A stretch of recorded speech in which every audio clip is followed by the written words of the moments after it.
நேற்றைய வரை அவர்கள் பங்காளிகளாக இருந்தார்கள், கூட்டணியில் இருந்தார்கள். ஒருவருக்கு ஒருவருடைய ரகசியம் அவர்களுக்கு தான் தெரியும். கொள்கை ரீதியாக எதிர்க்கிறார்களா அல்லது அரசியலுக்காக எதிர்க்கிறார்களா என்பது. இந்திய அரசியலமைப்பு சட்டத்தை பேணி காத்தவர், மெருகேற்றியவர் அன்னை இந்திரா காந்தி அவர்கள். எதை வேண்டுமானாலும் பேசலாம், மக்கள் எல்லாம் எதை வேண்டுமானாலும் கேட்பார்கள் என்று அண்ணாமலை நினைத்துக் கொண்டிருக்கிறார். இந்த தேசத்தின் முகமாக இருக்கிறவர் அன்னை இந்திரா காந்தி அவர்கள். அவர்களை பற்றி பேசுவதற்கு பாஜக தலைவர்களுக்கு, நரேந்திர மோடிக்கு எந்த அருகதையும் தகுதியும் கிடையாது. நேற்று முளைத்த காளான்கள் எல்லாம் அன்னை இந்திரா காந்தியை பற்றி பேசுவதற்கு எந்த தகுதியும் கிடையாது. அன்னை இந்திரா காந்தி இரும்பு பெண்மணி என்று வர்ணித்தவர்கள் உலக நாட்டு தலைவர்கள் எல்லாம்.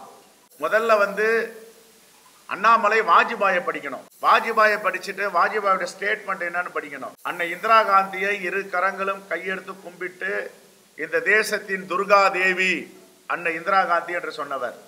வாஜ்பாய் வாய் வேற, இவருடைய வாய் வேறையா இருக்கலாம், கொள்கை வேற வேற இருக்கலாமா? வாஜ்பாய் பிரதமர் ஆவதற்கும் அவர் உயிரோடு இருப்பதற்கும் காரணமாக இருந்தவர் இதே இந்திரா காந்தியுடைய மகன் ராஜீவ் காந்தி அவர்கள். இதை நானா சொல்றேன். வாஜ்பாய் அவர்கள் ஸ்டேட்மெண்ட் கொடுத்திருக்கார், பேசி இருக்கார். புரட்சியாளர் அம்பேத்கரை இடம் கொடுக்காமையா அரசியலமைப்பு சட்டம் அவர் அமைதியாக எழுதி முடிச்சாரு. இதே பாஜக இருந்தா அம்பேத்கர் அவர்களை அரசியலமைப்பு சட்டம் அனுமதிச்சிருப்பாங்களா? இன்று முதல் ரயில்வே அமைச்சருக்கு அவருடைய account pay and accounts officer Indian railway new Delhi. இதற்கு 1001 ரூபாய். அவர்கள் கொடுத்தது 1000 ரூபாய். தமிழ்நாட்டு மக்களின் சார்பாக தமிழ்நாட்டு மக்களிடம் பெறப்பட்ட 1001 ரூபாயை முதல் தவணையாக இந்திய ரயில்வே துறைக்கு அனுப்பும் போராட்டத்தை தமிழ்நாடு காங்கிரஸ் கமிட்டி முன்னெடுத்திருக்கிறது. குஜராத் மீனவர்களை கைது செய்தால் உடனே வெளியுறவுத்துறை நிர்வாகம் அங்க செல்லும், கூட்டு வருவாங்க. தமிழ்நாட்டு மீனவர்களை கைது செய்தால் வேடிக்கை பார்ப்பார்கள். சிறை தண்டனை பெறவின்ற வகையில் நீதிமன்றம் அங்கே அவர்களுக்கு தண்டனை அளிக்கின்ற வகையில் இருக்கும் பொழுது கூட வேடிக்கை பார்த்து கொண்டிருக்கிறார்கள். இதுதான் தமிழ்நாட்டுக்கு ஒரு பார்வை, குஜராத்துக்கு ஒரு பார்வை. கங்கனா ராவத் அவர்கள் விவசாய பெருங்குடி மக்களை பற்றி பேசியது உலக அளவில் கண்டன குரல்கள் வலுத்துக் கொண்டிருக்கின்றன. ஆனால் பாஜக இதோடைய கங்கனா ராவத்துடைய பேச்சு பாஜகவுடைய பேச்சு கிடையாது, அவருடைய தனிப்பட்ட உரை என்று சொல்லுகிறார்கள். ஓகே, இருக்கட்டும். ஆனால் இதுவரை ஏன் நாடாளுமன்ற உறுப்பினராக இருக்கின்ற கங்கனா ராவத் மீது நடவடிக்கை எடுக்கவில்லை? தொடர்ந்து ஒன்றிய அரசால் தமிழ்நாடு புறக்கணிக்கப்பட்டு வருகிறது. கடந்த நிதிநிலை அறிக்கையில் தமிழ்நாட்டிற்கு என்று நியாயமான முறையில் நிதி ஒதுக்கவில்லை. பல துறைகள் அதற்கு சாட்சியாக விளங்கி கொண்டிருக்கின்றன. தொடர்ந்து ஒன்றிய அரசு பழிவாங்கும் நடவடிக்கையில் தமிழ்நாட்டு மக்களை புறக்கணிக்கின்ற விதமாக செயல்பட்டு வருகிறது. இதை காங்கிரஸ் பேரியக்கம் மீண்டும் மீண்டும் வன்மையாக கண்டிக்கிறது. குறிப்பாக ரயில்வே துறையில் 1000 ரூபாய் நிதி ஒதுக்கியிருக்கிறார்கள். தமிழ்நாடு காங்கிரஸ் கமிட்டியை சார்ந்த மாவட்ட தலைவர்கள், வட்டார தலைவர்கள், தலைவர் பெருமக்கள் எல்லாம் மக்களிடம் கையேந்தி 1 ரூபாய் கூடுதலாக போட்டு 1001 ரூபாயை ரயில்வே துறைக்கு திருப்பி அனுப்பும் போராட்டத்தை கையில் எடுத்திருக்கிறோம். இன்று முதல் ரயில்வே அமைச்சருக்கு அவருடைய account pay and accounts officer Indian railway new Delhi. இதற்கு 1001 ரூபாய். அவர்கள் கொடுத்தது 1000 ரூபாய். தமிழ்நாட்டு மக்களின் சார்பாக தமிழ்நாட்டு மக்களிடம் பெறப்பட்ட 1001 ரூபாயை முதல் தவணையாக இந்திய ரயில்வே துறைக்கு அனுப்பும் போராட்டத்தை தமிழ்நாடு காங்கிரஸ் கமிட்டி முன்னெடுத்திருக்கிறது. இதேபோல் தொடர்ந்து மாவட்ட ரீதியாக வட்டாரம், நகரம், பேரூர், கிராமங்களிலிருந்து இந்த 1001 ரூபாயை ரயில்வே துறைக்கு அனுப்பும் போராட்டம் தொடரும். தேர்தல் வரை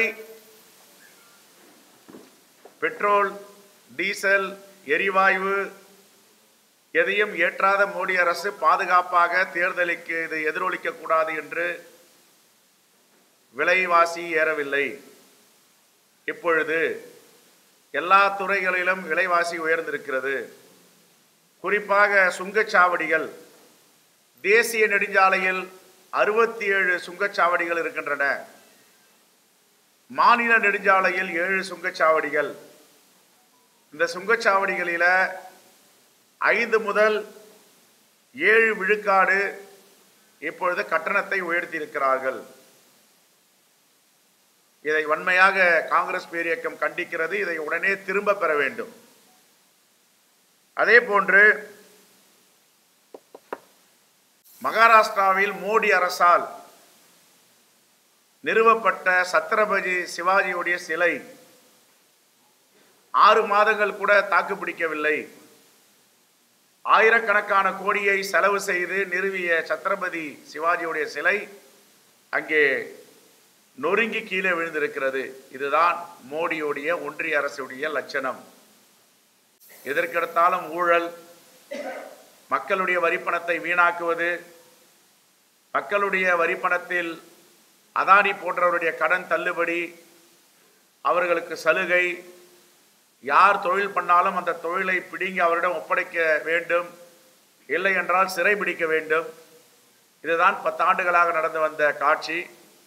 இப்பொழுது சத்ரபதி சிவாஜியுடைய சிலை நொறுங்கி விழுந்ததற்கு இதுவரை எந்தவித பதிலும் ஒன்றிய அரசிடம் இருந்தோ அவருடைய கருணையால் அங்கு நடைபெறுகின்ற மாநில அரசிடம் இருந்தோ வரவில்லை.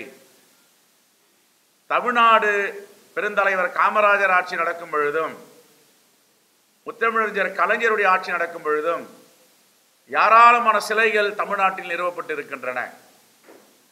மகாத்மா காந்தியடிகள் சிலை, ஜவஹர்லால் நேரு சிலை, தலைவர் ராஜீவ்காந்தியுடைய சிலை,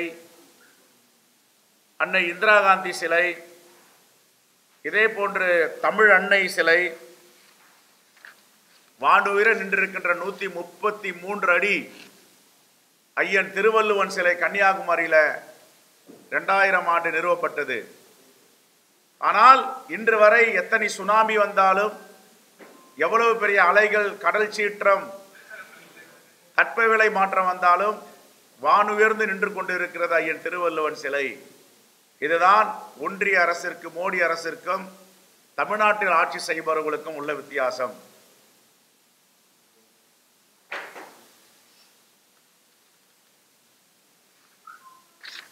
சுதந்திர தேவி சிலை, புத்தர் சிலை, இதையெல்லாம் காங்கிரஸ் ஆட்சியால் கொண்டு வரப்பட்டது. இன்னும் ராஜஸ்தானில் எந்தவித சேதாரம் இல்லாமல் நிமிர்ந்து நின்று கொண்டிருக்கிறது. ஆகவே இவர்கள் எதை எடுத்தாலும் ஊழல், எதுக்கெடுத்தாலும் அரசியல், இதில் மக்களுடைய வரி பணத்தை வீணடித்துக் கொண்டிருக்கிறார்கள். உலக புகழ்பெற்ற தலைவர்களுடைய பெருமையை சிதைக்கிறார்கள்.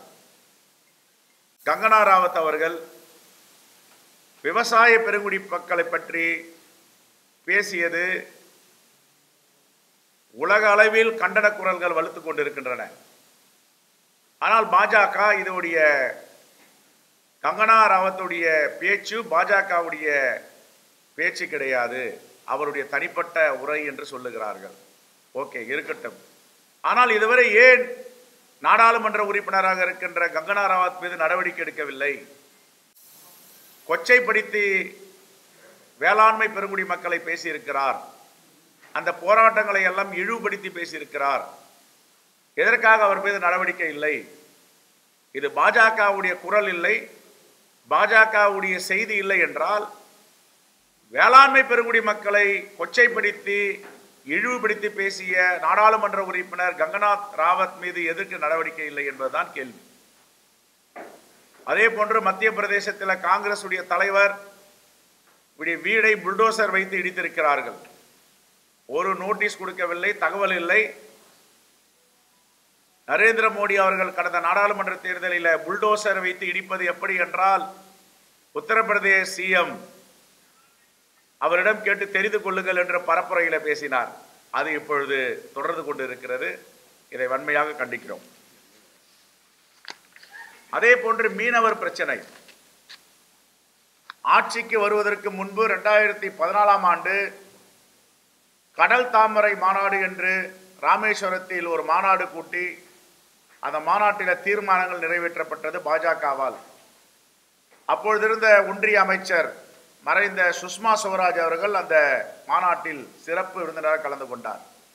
அவர்கள் தீர்மானத்தில் பாஜக ஆட்சிக்கு வந்தால் ஒரு மீனவர்கள் கூட தாக்கப்பட மாட்டார்கள், பாதுகாப்பு கொடுப்போம், ஒரு படகுகளும் வலைகளும் பறிமுதல் செய்ய அனுமதிக்க மாட்டோம், ஒன்றிய அரசிடம் இருக்கின்ற கோஸ்ட் கார்டு நேவியை இன்டர்நேஷனல் பார்டரில் நிறுத்துவோம், பாதுகாப்பாக மீனவர்கள் இருப்பார்கள் என்று சொல்லி ஆட்சிக்கு வந்த பிறகு கடந்த காலங்களை விட இப்பொழுது உயிர் பலிகளும் இலங்கை ராணுவ அத்துமீறல்களும் இலங்கை அரசால் சிறைபிடிக்கப்பட்டு தண்டனை வாங்கி தருவதும் நாளுக்கு நாள் அதிகரித்து வருகிறது. இதை உடனே ஒன்றிய அரசு தன்னுடைய வாக்குறுதியை நிறைவேற்ற வேண்டும், இலங்கை அரசிடம் பேச வேண்டும். வெளியுறவுத்துறை செயலிழந்திருக்கிறது, படுதோல்வி அடைந்திருக்கிறது. அதே போன்று மீனவர்களுடைய இந்த அத்துமீறி வன்முறைகளில் இலங்கை ஈடுபடுவதும், அதே போன்று குஜராத்தில் பாகிஸ்தான் ராணுவம் நேவி ஈடுபடுவதும் தொடர் நடவடிக்கை இருக்கின்றன. ஆனால் குஜராத் மீனவர்களுக்கு தொடர்ந்து பாதுகாப்பு அளிக்கப்படுகின்ற ஒன்றிய அரசு ஏன் இலங்கை அரசிடமிருந்து தமிழ்நாட்டு மீனவர்களை பாதுகாக்க தவறுகிறது? அதே போன்று ஜாயிண்ட் ஒர்க்கிங் கமிட்டி JWC போடுவோம் என்று வாக்குறுதி தந்தார்கள். இதுவரை அந்த ஜாயிண்ட் ஒர்க்கிங் கமிட்டி போடவில்லை. எதற்காக அவர்கள் போடவில்லை என்பதையும் நாட்டு மக்களுக்கும் மீனவ குடிமக்களுக்கும் பாஜக அரசு சொல்ல வேண்டும். நேற்றைய வரை அவர்கள் பங்காளிகளாக இருந்தார்கள், கூட்டணியில் இருந்தார்கள். ஒருவருக்கு ஒருவருடைய ரகசியம் அவர்களுக்கு தான் தெரியும். கொள்கை ரீதியாக எதிர்க்கிறார்களா அல்லது அரசியலுக்காக எதிர்க்கிறார்களா என்பது அவருடைய இரண்டு கட்சி பிரச்சனைகள் காங்கிரஸ் பேரியக்கம் தலையிட விரும்பவில்லை.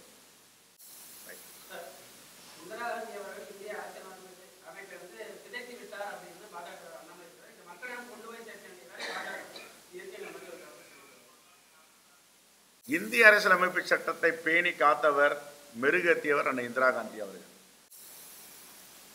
எதை வேண்டுமானாலும் பேசலாம், மக்கள் எல்லாம் எதை வேண்டுமானாலும் கேட்பார்கள் என்று அண்ணாமலை நினைத்துக் கொண்டிருக்கிறார். இந்த தேசத்தின் முகமாக இருக்கிறவர் அன்னை இந்திரா காந்தி அவர்கள். அவர்களை பற்றி பேசுவதற்கு பாஜக தலைவர்களுக்கு, நரேந்திர மோடிக்கு எந்த அருகதையும் தகுதியும் கிடையாது. இவர் எம்மாத்திரம் அண்ணாமலை அவர்கள்.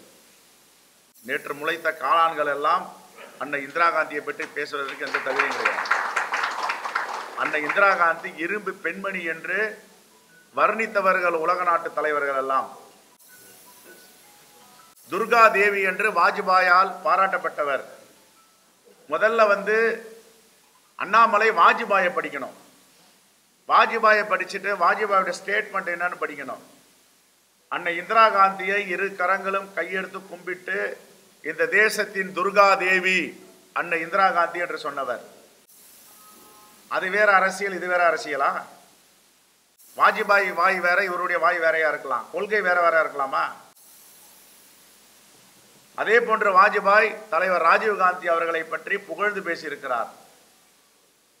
எதிர்கட்சிகளை எப்படி மதிக்க வேண்டும், எதிர்கட்சிகளை சிதைக்க கூடாது, எதிர்கட்சி தலைவர்களுக்கு ஏதாவது பிரச்சனை என்றால் எப்படி தலைவர் ராஜீவ் காந்தி நடந்து கொண்டார் என்பதை பற்றி வாஜ்பாயுடைய உரை இன்றும் ஊடகங்களில் இருக்கின்றன. அவருக்கு உடல் உபாதை ஏற்பட்ட பொழுது அமெரிக்காவுக்கு சென்று சிகிச்சை பெற வேண்டும். வாஜ்பாய் அவரிடம் பணம் இல்லை, வசதி இல்லை.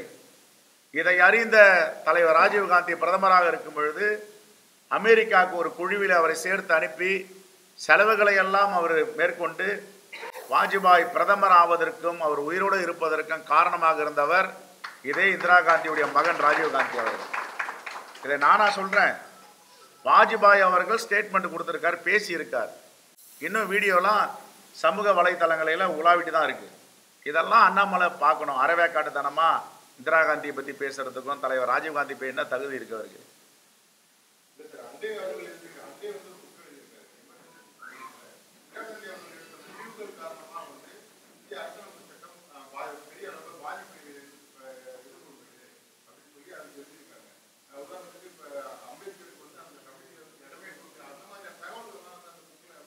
அதெல்லாம் உண்மையான தகவலே இல்லைங்க. நான் சொல்றேன், புரட்சியாளர் அம்பேத்கரை இடம் கொடுக்காமையா அரசியலமைப்பு சட்டம் அவர் அமைதியா எழுதி முடிச்சாரு? சொல்லுங்க. இதே பாஜக இருந்தா அம்பேத்கர் அவர்களை அரசியலமைப்பு சட்டம் எழுத அனுமதிச்சிருப்பாங்களா? யாரு பூனால இருந்து நாக்பூர்ல இருந்து யாராவது ஒருத்தர் தான் எழுதியிருப்பாருங்க. அதனால உண்மைக்கு புறம்பா பேசக்கூடாது. எமர்ஜென்சியை பத்தி எதற்காக கொண்டு வரப்பட்டது, ஏன் கொண்டு வரப்பட்டது, பல விளக்கங்கள் இருக்கின்றன. அதுவும் அன்னை இந்திரா காந்தி அவர்கள் நாட்டு மக்களிடம் வெளிப்படையாக வருத்தத்தை தெரிவித்தார். இதில் தவறு நடந்திருந்தால் நான் வருத்தத்தை தெரிவித்துக் கொள்கிறேன். இதுதான் தலைவர்கள். தவறு நடந்தால் தேச மக்களிடம் வெளிப்படையாக பேசுவது. பாஜக தலைவர் ஏதாவது ஒரு தவறுகளை ஒப்புக்கொள்ள சொல்லுங்க, மன்னிப்பு கேட்க சொல்லுங்க, கேட்க மாட்டாங்க. அதான் பாஜகவுடைய கல்ச்சர், காங்கிரஸ் உடைய கல்ச்சர்.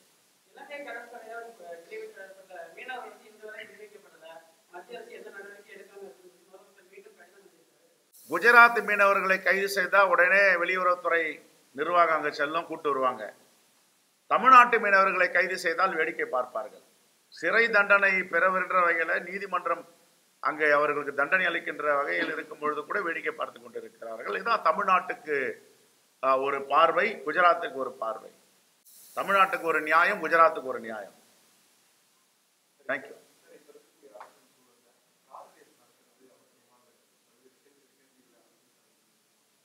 என்ன நடக்குது? அது தமிழ்நாடு அரசுடைய கொள்கை முடிவு. நீதிமன்றத்தில் இன்னைக்கு வருதுன்னு நினைக்கிறேன். நீதிமன்றமும் தமிழ்நாடு அரசும் முடிவு செய்யும். இது விளையாட்டை ஊக்குவிப்பதற்காக இதுவரைக்கும் தமிழ்நாட்டில் அது மாதிரி ஃபார்முலா 4 நடந்ததில்லை. ஒரு புதுமையா இளைஞர்களுக்கும் விளையாட்டு வீரர்களும் ஊக்குவிக்கணும்னு கொண்டு வராங்க. நிதிநிலை, நிதி ஆதாரம், தமிழ்நாட்டு அரசுடைய நிலை எல்லாம் அவங்களுக்கு தான் தெரியும். அதனால் அரசு செய்யறதுல போயிட்டு அனாவசியமா நாங்கள் தலையிடுவோம்.